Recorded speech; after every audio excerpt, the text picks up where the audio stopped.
Welcome back, traders and investors. It's our Tuesday segment with Nic Chahine, creating income with credit spreads. And Nick, if you've been listening during the show over the last week, I have been giving you some credit on your calls in Apple. We had that pop up to the 540 level. You identified that as resistance going into the week. Was that just because of the open interest at the 540 level, or do you have a super charting software that we don't know about? No, no. Somebody accused me of magic wizardry on Twitter.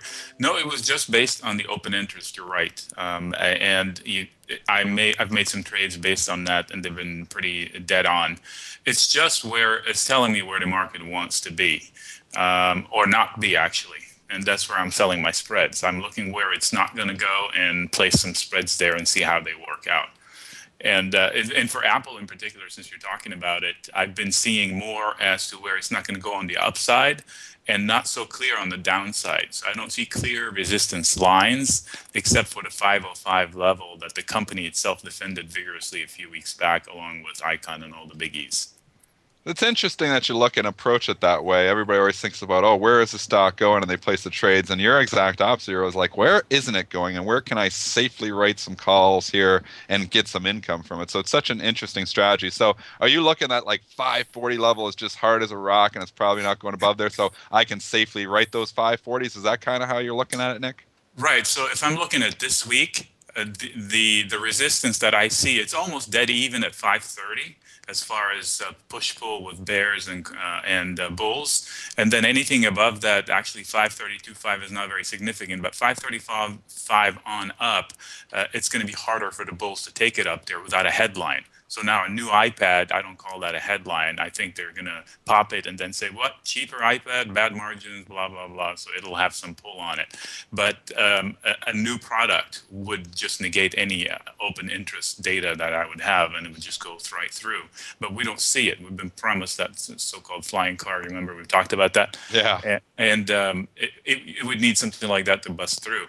And looking at this week's 540 is still pretty strong. 535 it starts to be strong, but 540 is definitely strong.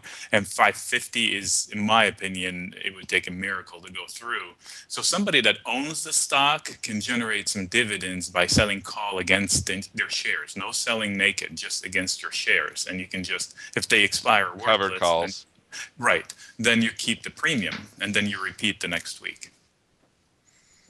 Nick, what about Twitter here? Do you look at that one here? Like, I think that one's just been drifting down here, and actually, we haven't talked about it for the last couple of days here, but it's kind of started breaking down here.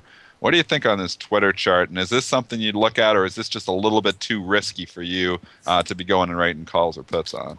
Well, Twitter, yeah, I have not written. You're right about that. I did not write any calls on it because I don't have enough history, and it's such a headline stock that it's not really good for Yeah, credit spreads. You'd be just gambling, and I'm yeah. not that type of guy. I'm really conservative, and but looking at Twitter reminds me of something. I'm going to switch back to Apple for a second because it ties into a few names that you guys covered this morning. Okay. If you look at Apple last, I would say since December, it's got lower highs and knocking on the same level of 520-ish area. So that concerns me a little bit. And I think there were a couple of names that you mentioned earlier today. You guys were talking about Boeing. Boeing also is hitting, knocking on support levels, but from lower highs. So that would concern me. It's kind of like a jumping on a board, same place, and but it's going to either break down or break out, and most often it's breaking down. So that would be scary. Tesla is the same kind of a flagging, right? If you can throw it up there, same thing, lower highs. Yeah. Amazon is doing the exact opposite. It's knocking from higher lows. So if I were to buy lotto tickets, I would buy puts in Tesla and calls in Amazon and see what happens. So you're always kind of looking like with the flow, you can kind of see that Amazon's had a little bit of relative strength here lately, where obviously Tesla has shown a little bit of relative weakness. So you want to play that momentum play a little bit there with the Amazon, looking at that one from the long side, or rating calls, or is Yeah, that am I okay? Amazon, I wouldn't write. I never write You're calls buying against calls. Amazon. It's Yeah, too violent. But Amazon is had two green candles in two really red or scary days, Thursday, Friday. last week. So that was impressive. And that tells you something about the stock. So if the stock market in general stabilizes and starts to go green, can you imagine what it can do? If what it did, two green candles on red days, what can it do on green days? So, Right. Yeah, Lisa's been talking about that Amazon Prime, and she likes it. She likes it. I think we're gonna pay up for that. She likes the free delivery and the free returns and everything, so she's sticking with that. Are you you been messing with Google at all here? It had yep, the big breakdown to 1180. It was a pretty good support level. Got a yep. lot of it back yesterday. Were you able to reload down there? I did. Google's been paying my bills for the last, gosh, couple of months. I've been on your show and saying I've been selling iron condors in Google, and I've had a good grasp on it. That's going to go away in a few weeks here when they split it, so I can readjust to the new levels and try to get a beat on it down there. But yes, I did have credit put spreads in it, and under heat, I added to my personal positions there, and the members some we moved out to safety into April because I knew it was just temporary unless the markets altogether broke down. The premiums were insanely high, so I collected some decent premium.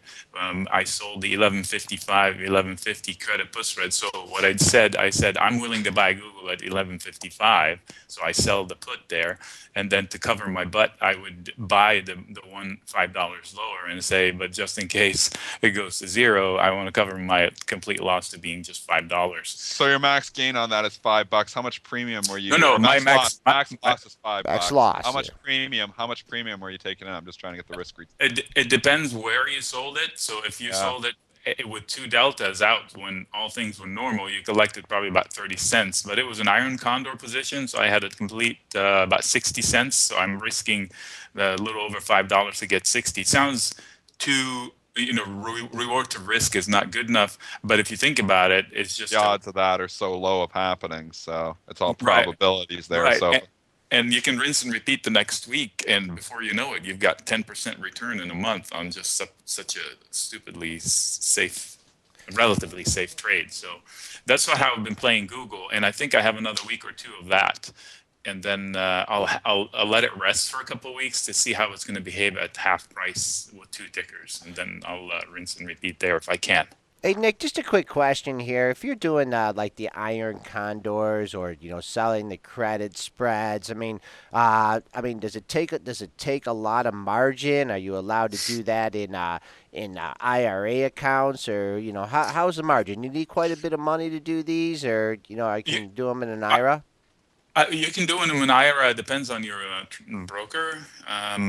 Most let you do it as long as it's not open-ended risk in the IRA. In the IRA, they never let you sell. At least I don't want to ever sell naked puts or calls unless they're covered, so they won't be naked. But you can do it if they can define the dollar risk. So if you've got a $30,000 IRA account and you're putting a $5,000 max risk trade, they'll let you do it. But they won't let you sell a couple of puts, regardless of how low they Right. are, Okay. because then it eats up a lot of margin. But the margin itself, you can find a $250 spread trades on Google and Apple now. You can find a dollar spread on the SPY, IWM, the Qs. Um, so you can adjust your trading to fit your budget. I've done it in $10,000 accounts, and obviously the bigger the better, because if you've got a gigantic account, you put 15 centers out there and you can generate 100,000 a month if you've got a big enough bucket.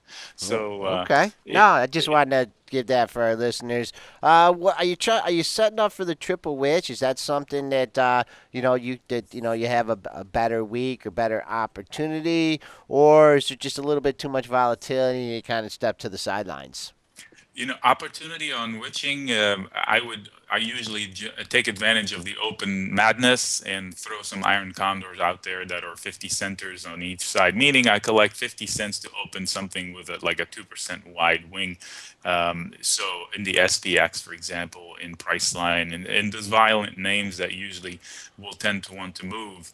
and just see the premiums disappear, and I just close them for smaller pennies later. So it'll be just a quick scalp using iron condors. Okay, Speak. could you just go in? I mean, I'm seeing this price line here. It made a double bottom at 1267 here. Obviously popped up from that, popping in the pre-market. Could you just, I mean, just for clarification, could you give us like if you did an iron condor on this, just give us the what? There's three legs to an iron condor, correct? There are two legs, Okay. two spreads, four legs. Okay. So what you do is, I just mentioned the credit put spread in Google. So let's say for a Priceline, actually, I can speak to it. I collected over $2 in premium in Priceline in the last 2 weeks, times gobs of contracts. So it also paid the bills because it was unduly. I mean, it went down from close to 1400 down to under to whatever 1260 something, and so I sold a lot of credit put spreads, and that means I said, it's been punished enough. It's been punished like it was a momentum stock that is full of froth, and this is a momentum stock. It moves $40 a day for no reason, but it does print money. So it has meat. So it's not like it's froth. And it comes to a point to where it doesn't make sense to sell it anymore. So I said, I'm willing to risk it. So I sold risk with another 90% chance of success lower. So I collected 50, 60 cents for taking risks, say around the 1210. So I said, I'll sell the 1210 put and buy the 1205 put. So those are two legs that give me the lower end of the Okay. iron condor. Okay. And then I'll wait, and when it pops, I'll sell a credit call spread, which is the opposite, saying, okay, it ran enough. So if I look at the open interest with Priceline, it's not so much it was resistance. I saw a magnet level of 1300 yesterday. So before they opened, I said, look, it's interesting to me. And then boom, sure enough, it went to 1300 and hovered around there. So I would pick a level that I'm comfortable where it's not going to go and sell a credit call spread. I haven't done that yet because I'm not comfortable. It's looking bullish from here, and I'll tell you why in a second. So I would sell a call and then buy a call higher. So those are the other two legs that will give me Right. a credit call spread. And now I have an iron condor that gave me income on both sides. And Okay. Now, Good the good why stuff. do thing you think? about that, the good thing about that, it's a self-hedged position to a degree. So if the price moves against me one way or another, one leg loses, one leg gains. So the margin doesn't require a double the margin. It's the same margin because you can only lose on one side or the other.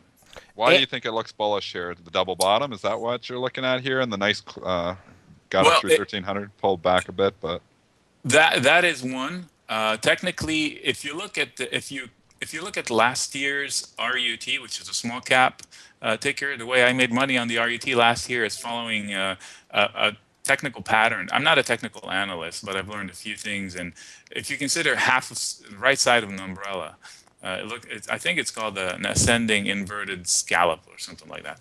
But I'll have one of those with a side salad. if you look at the pattern, it goes up and then it droops down, kind of like the right side of an umbrella. And if it goes down to about halfway and then starts going up and it clears the top and closes above the top, then it's most likely going to repeat itself in some sort of a fashion. So it's going to do another arc. so you think this thing's going to make a run for the highs here over the course of the next few months here, or is that Which, where you're yeah, like a price line? Is that like your target would be maybe at the highs there again? I think if and that's where Yeah. the big thing that drives me. I don't do any of these trades, none of these trades. Yeah, what you think. You're always trying to look at what you don't think's going to happen, and that's where you're Well, safe to write. But well, before I do anything, I have to evaluate the environment, right? So I'm a right, fundamental guy. So I'm looking at if last Friday was the a peak at the bottom. By that I say, okay, the world freaked out. We had World War coming, and it didn't happen. So now we took a peek at worst case scenario. So now, if we're comfortable, we should meander and just edge up from here. I'm not saying we're going to scream to new highs, but I'm saying the doom scenario is not there with these sets of circumstances. We need a new negative headline to take us lower. And if that headline doesn't come and Putin was speaking this morning, and we're still okay with that. And he's Yeah. basically said we're taking over Crimea, in not so many words, but and we're still okay with that. So there's nothing to stop these prices from reverting to their recent levels that makes sense. Okay. All right, Nick. Well, thanks for explaining that iron condor to us, giving us an outlook on the market, getting a better feel for your strategies every week that you come on. We appreciate you talking some sophisticated option strategies with us. And the other thing I like about your strategy is when you put those iron condors on and the market sits still, it brings you money. It brings in the cash, right? Exactly. Time works for me. Exactly. Okay, Nick. Thanks a lot, and we'll have you on again next week. Thanks, guys. I appreciate it. Thanks, Nick.